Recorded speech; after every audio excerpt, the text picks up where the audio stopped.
Olá, seja bem-vindo a mais uma aula do seu curso de programação em Python. Eu sou o professor Alan.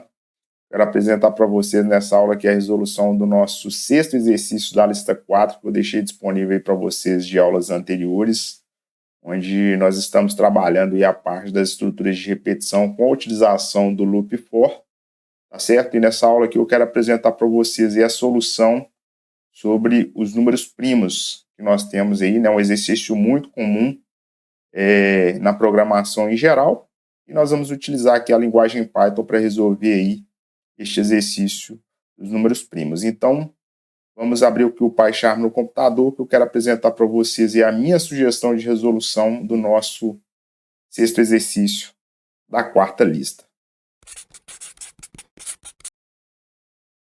Muito bem, pessoal, eu já estou aqui no meu computador. Vamos abrir aqui então o PyCharm para começarmos a desenvolver então a resolução aqui do nosso sexto exercício da nossa quarta lista, onde nós estamos trabalhando aí a parte das estruturas de repetição do Python. Aqui eu já tenho, né, meu projeto Exercícios Python. Vou abrir aqui esse projeto. Aqui dentro do projeto já tem também, né, criado de aulas anteriores aqui, o meu arquivo .py da nossa lista 04. Eu vou fechar aqui o meu navegador de arquivos.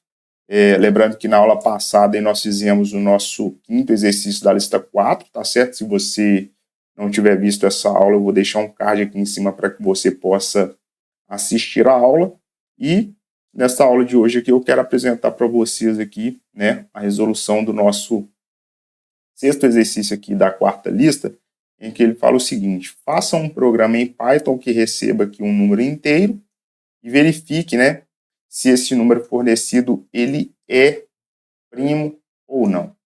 Então, esse aqui é um exercício clássico que nós temos da programação. Vamos utilizar aqui o Python para resolver este exercício, que é a parte aí de verificação se um determinado número ele é primo ou não. Certo, pessoal? Aqui vou abrir um parênteses, porque nós temos que entender o que é um número primo, tá certo? Então, eu vou fazer aqui a utilização do for para a gente entender o que seria um número primo. Eu vou colocar aqui um contador com uma variável de iteração i em um range, aqui, por exemplo, de 1 até 10, por exemplo, tá certo? Contando de 1 em 1. Então, eu vou colocar aqui a estrutura do for e vou colocar um print aqui na frente, né? Abaixo aqui, na verdade, onde nós vamos colocar aqui, né? O número, eu vou colocar esses números aqui, o nosso parâmetro end aqui no final, para que fique ali os números um do lado do outro, tá certo? Então, se nós rodarmos aqui esse exercício, né, esse meu código aqui, ó, botão direito aqui em cima da aba lista 04, run lista 04, então veja que eu tenho aqui uma contagem que vai, na verdade, aqui, né, de 1 a 9, porque o 1, nós vimos aí que ele é um número que ele é incluído, né, e o 10, na verdade, ele não é inclusive, né, ele não é incluído aqui na minha contagem, então seria 10 menos 1, seria até o 9. Então veja que eu tenho os números naturais, e para mim verificar se um número ele é primo ou não, nós temos que verificar a questão dos divisores aí, né? Que é a questão de o número ele só é primo se ele for divisível por ele mesmo e por 1. Né? Então, se eu pegar aqui, por exemplo, esses números, o número 1 ele não é um número primo, né? Porque eu tenho que ter pelo menos 2 divisores, então ele sai fora, né? Então, vou até fazer diferente aqui, ó. Vou colocar aqui a partir do número 2. Vou fazer essa contagem aqui até o 11, para nós irmos até o número 10. Então, vou rodar aqui novamente esse código. Veja que eu tenho, então, aqui, né, os números de 2 até 10. O número 2, né, no caso, ele é um número primo porque ele é divisível apenas por 1 e por ele mesmo. O 3 também é um primo, porque ele é divisível apenas por 1 e por ele mesmo. Observa que o número 4, né, ele é divisível por 1 e por ele mesmo, mas ele também é divisível por 2. Então, o 4 ele sai fora. O 5 também é um número primo, é divisível apenas por 1 e por ele mesmo. Veja que não tem como a gente dividir, né, o 5 por 2, nem por 3 e por 4 também não. O 6, né? Então, aqui no caso, a gente já tira de cara que os números pares, eles não são primos, porque além de ser divisível por 1 e por ele mesmo, tem outros números que eles são divisíveis. Agora, o número 7 aqui, por exemplo, é um número primo, né? O número 11, que não está aqui nessa contagem, mas ele também é um número primo, verificamos aqui, então, que nós temos que ter pelo menos 2 divisores, aí, no caso dos números naturais, para que ele possa ser um número primo. Tá certo? Então, para resolvermos esse problema aqui, envolvendo os números primos, vamos fazer aqui inicialmente aqui, né, um objeto com o nome número. Esse número, essa variável número aqui, né, esse meu objeto vai receber do usuário. Então, eu vou colocar aqui, vai ser um inteiro de input, e aí eu vou solicitar para que o usuário, então, ele digite o inteiro. Tá certo? Vou colocar dessa maneira aqui. E logo aqui na sequência eu já vou fazer uma primeira verificação com uma estrutura condicional, a utilização do if, pelo seguinte, veja só, se esse número, né, a variável que o usuário digitar, ela for um número maior que 1, ok, nós vamos resolver o problema aí, né, vou entrar aqui nesse bloco que eu vou chamar aqui, né, de bloco 1, tá? Se não, né, então eu já posso utilizar aqui um else, né, se o número for negativo, por exemplo, ele não é um número primo. Então, já posso colocar aqui uma saída de dados com o meu print, utilizando as f-strings, né? E aí eu posso colocar assim, ó, tal, né? Ou seja, o objeto aqui, número que o usuário digitar, não é primo. Então, eu já tratei aqui a primeira situação. Opa, primo. Eu já tratei aqui a primeira situação, que se o número ele não for positivo, né? Ele não é um número primo, porque vai entrar nesse bloco 2 aqui da minha estrutura condicional. Agora, né, nós vamos trabalhar aqui a parte do problema, onde nós vamos fazer aqui a verificação se o número ele é primo ou não. Então, eu posso utilizar aqui, por exemplo, né, o meu loop, a minha estrutura de repetição com o for. Então, eu vou colocar aqui assim, ó, se, né, eu vou colocar uma variável de iteração aqui, i, in, tá? Aí eu vou utilizar a minha funçãozinha range aqui, né, onde eu vou colocar aqui da seguinte maneira, a partir do número 2, né, que nós vimos que o número 1 ele não entra, e aqui eu vou colocar assim, ó, eu vou trabalhar com a minha estrutura do int, e eu vou pegar a parte inteira de uma raiz quadrada. Nós vamos entender como que isso daqui vai funcionar. Então, eu vou pegar aqui assim, ó, esse meu número, né, e eu vou elevar ele a meio, tá certo? Então, nós vimos lá que um número elevado a meio, nós sabemos da matemática que esse número elevado a meio é simplesmente a raiz dele. Então, eu vou colocar aqui dessa maneira. Então, número elevado a meio é exatamente a raiz quadrada de número, tá? E eu vou acrescentar aqui mais um, porque nós sabemos que o loop for, esse último número aqui, né, ele não é inclusive. Então, dessa maneira que nós vamos trabalhar aqui a parte dos divisores utilizando essa estrutura. E por que eu estou utilizando esse int aqui, ó? Estou utilizando esse int simplesmente porque eu quero pegar a parte inteira da raiz do número. Então, se for um número que não se não tiver uma raiz exata, né, eu vou sempre pegar a parte inteira. É o que a gente chama de truncamento, tá certo?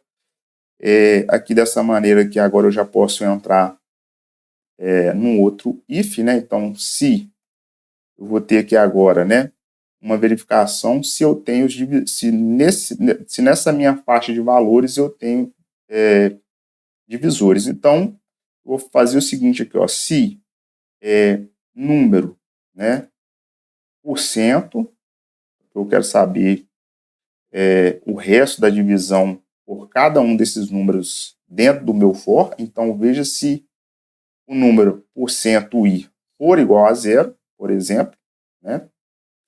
Veja que nesse caso ele terá divisores, tá certo?